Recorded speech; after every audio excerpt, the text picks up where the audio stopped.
powered by weak periodic driving. Yes, so to start full screen, can you see it and the mouse? Yes, we can see it. Okay, great. Yeah, thank you for the opportunity to present my work here. This is still work in progress, so I run into some subtleties recently, so I can't present as much as I wanted to initially, but it might be interesting what those subtleties are. The work is with Luis Correa, and he will also talk later today on quantum thermometry. So I will be a bit lighter on the details on what thermometry is, so that there is not too much repetition.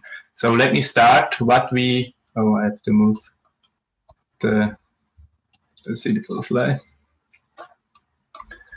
Yeah, let me start what it's about. Thermometry is basically about measuring the temperature of a system, and temperature is a quite central quantity all around us and in experiments and applications. This calls for precise temperature measurements.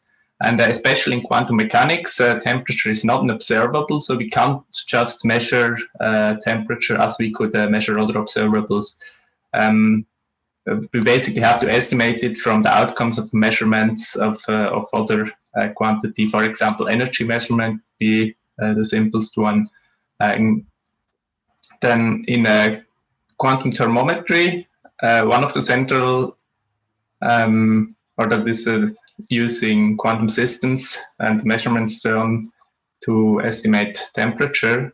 The quantum Fisher information is one of the central quantities. It basically gives us a bound on how certain we can be in our temperature estimations. In more detail, one would construct out of the measurement statistics, one has an estimator for the temperature, and if one has a good initial guess what the temperature is, the quantum Fisher information gives you this error bound for the relative error. And this bound can, for good prior information and large set of measurements, be realized for large number of measurements. Quite generically, low temperature thermometry becomes increasingly inefficient. Here I made a very simple plot what this is. What I mean, they did basically this error bound quantity here and the temperature here in a log-log plot is for a harmonic oscillator. The harmonic oscillator is in a thermal state, therefore it's diagonal in the energy base, and one can do the measurements on the energy. And here for basically like normalized units, we see this exponential divergence of the sensitivity. And yeah, basically what we do in everyday life when we measure temperature, we don't do measurements on basically the full gas or the full room, but we just look at the local part of the room of a system that couples to the rest of the room, for example, our thermometer, and we want that to be strongly dependent on the temperature. Here we call that local measurement, in the sense that we just look at the subsystem. And in quantum mechanics, we can then look at the subsystem as an open quantum system, since it interacts with the rest of the system. One of the common approaches is that we assume weak coupling, and the other approximation so that we can work with the Limplad equation. And the relatively mild assumption, basically, that the coupling to the environment mixes all the energy states of the systems. We can then, the Limplad equation then means that the system reaches a steady state, which is at the same temperature as the environment. And yeah, there are quite a lot of approximations in the Limplad equation. So here we want to go beyond that paradigm. Mostly we want to look at what happens in strong coupling when we cannot rely on this weak coupling master equations. And we heard quite a lot, I think, in the recent days on going beyond the weak coupling is one of the big challenges for the field. So might be some parallels here. And basically, the motivations, two works before strong coupling can strongly enhance temperature sensitivity in the low temperature regime. And on the other hand, driving can also strongly enhance temperature sensitivity here in the weak coupling regime, or assuming that the limb blood approximation holds. But as I want to motivate, especially in the low temperature regime, we can't really trust the limb blood equation because, and here I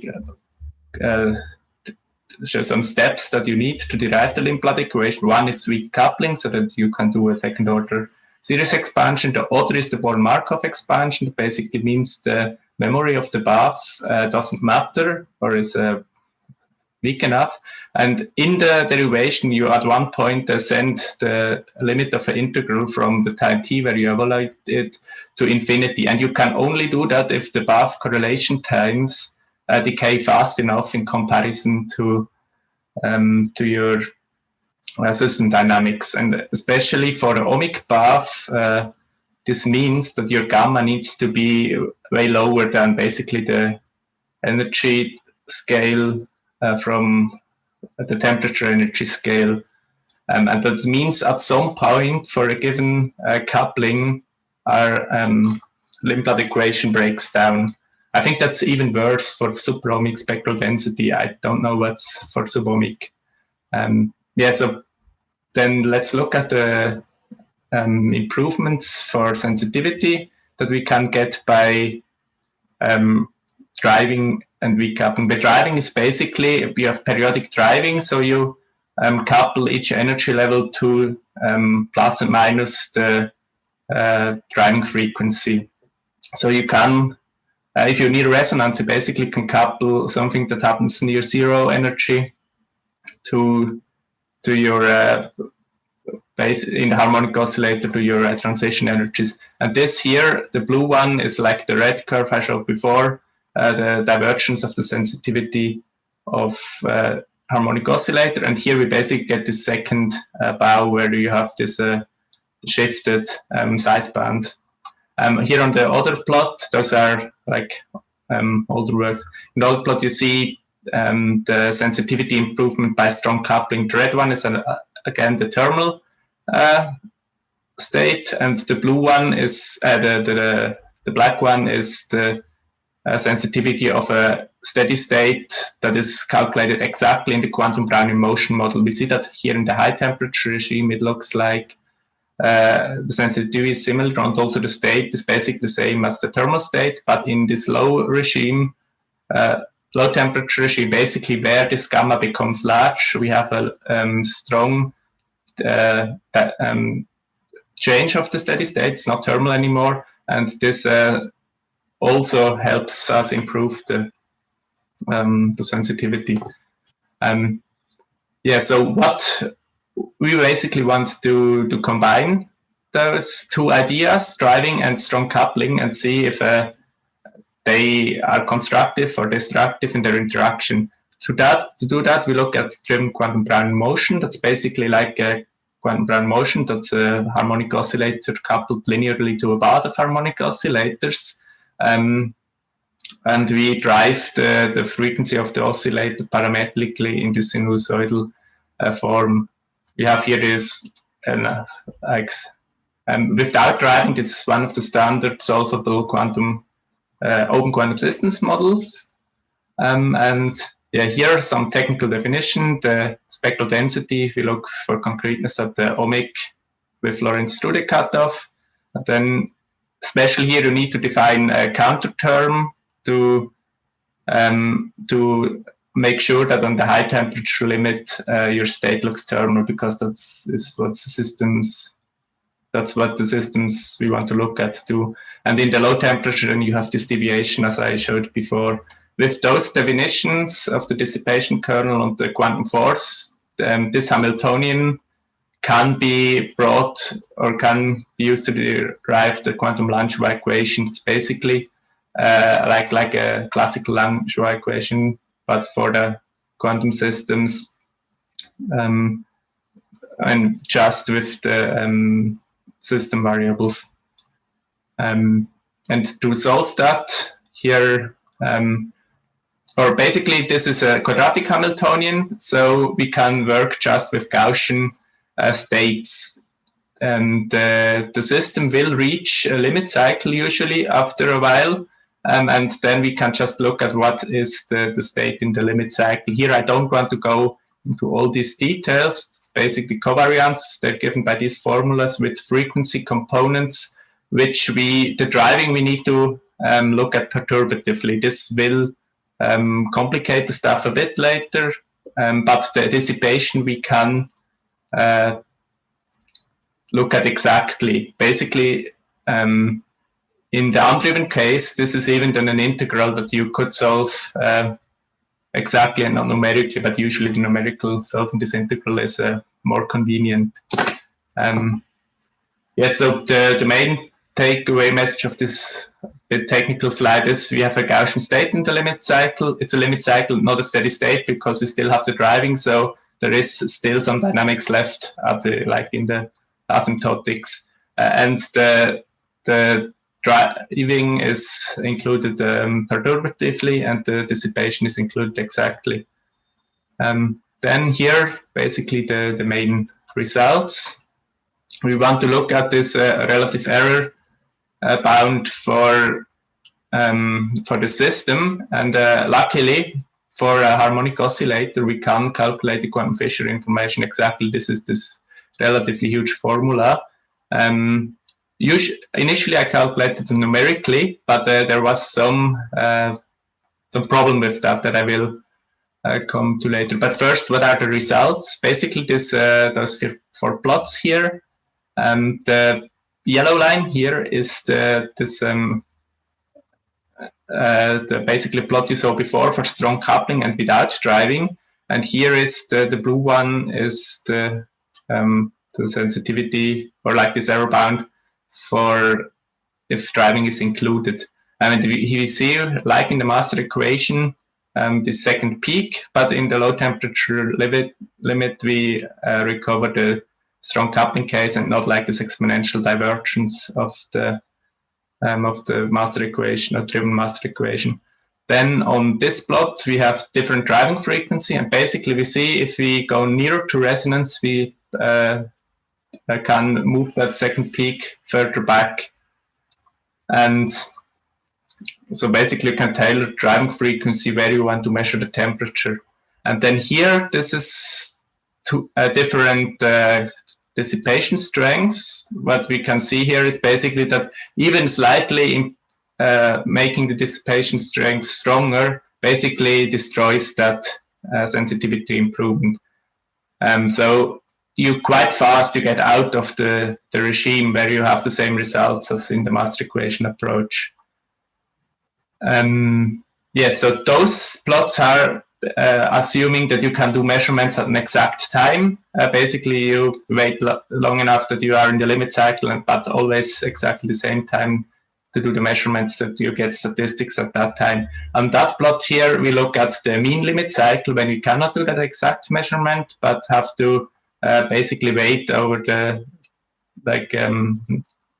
coarse grain of the limit cycle. One of the problems here is that the state is not Gaussian anymore because it's only in the convex hull of Gaussian state, so we cannot use that formula. Here we look at the error propagation formula, which isn't like a lower bound, but gives indication how this sensitivity is.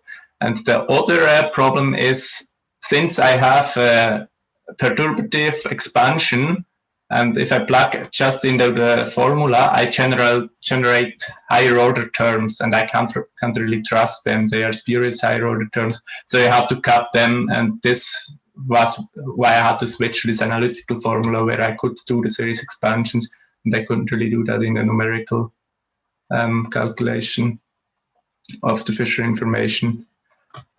Yes, so I see I'm running out of time, so just quite short.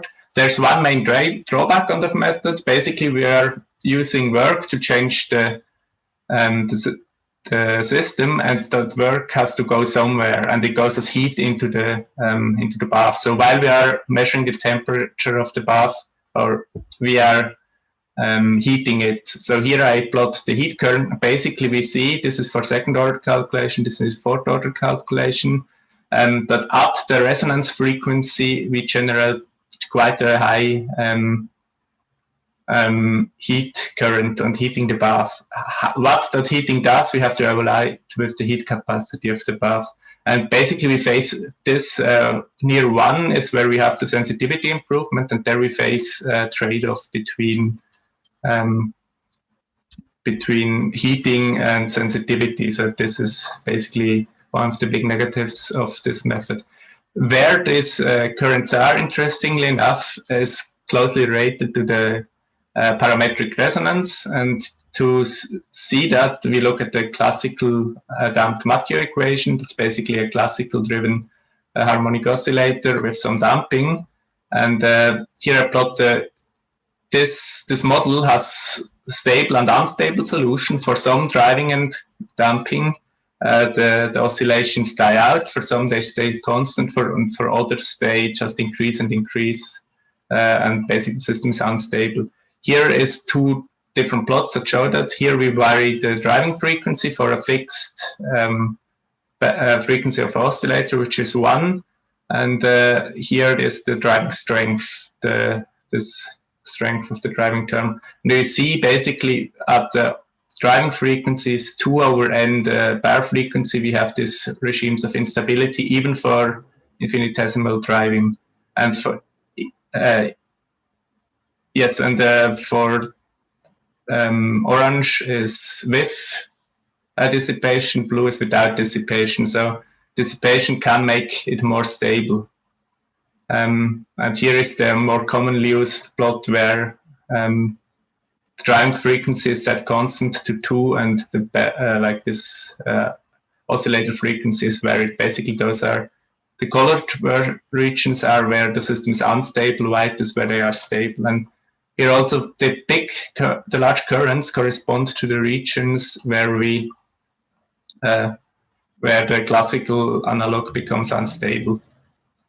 Then finally, is this just theory without applications? Maybe, but there are some systems which can be brought into that description. Basically, tightly confined impurities in Bose-Einstein condensates can be described as quantum Brownian motion. And just crunching some numbers for quite tight, or especially in 1 dimension, this leads to a S equals to 4 superohmic spectral density. And if for tight confinement, you can approximate the system as a quantum Brownian motion. For the relatively tight confined impurity, this would be, we could use to have improved sensing in the nanokelvin range. Similarly, in microresonators in the gigahertz region, we could measure temperature in the millikelvin range. Yeah, then conclusion is in weak dissipation limit, we recover the results from the master equation approach, but this get washed out quite fast when we increase that dissipation. And then we see we have a trade-off between the sensitivity and the heating of the thing we want to measure. So we have to be quite careful there. And then another take-home message is that at low temperature, we have to be careful with a master equation, since then basically any coupling becomes strong in comparison to the energy scale of the temperature. Yeah, that's all. Thank you for listening, and I'm interested if you have questions. Thanks very much for the interesting talk. Got time for a quick question if there is one.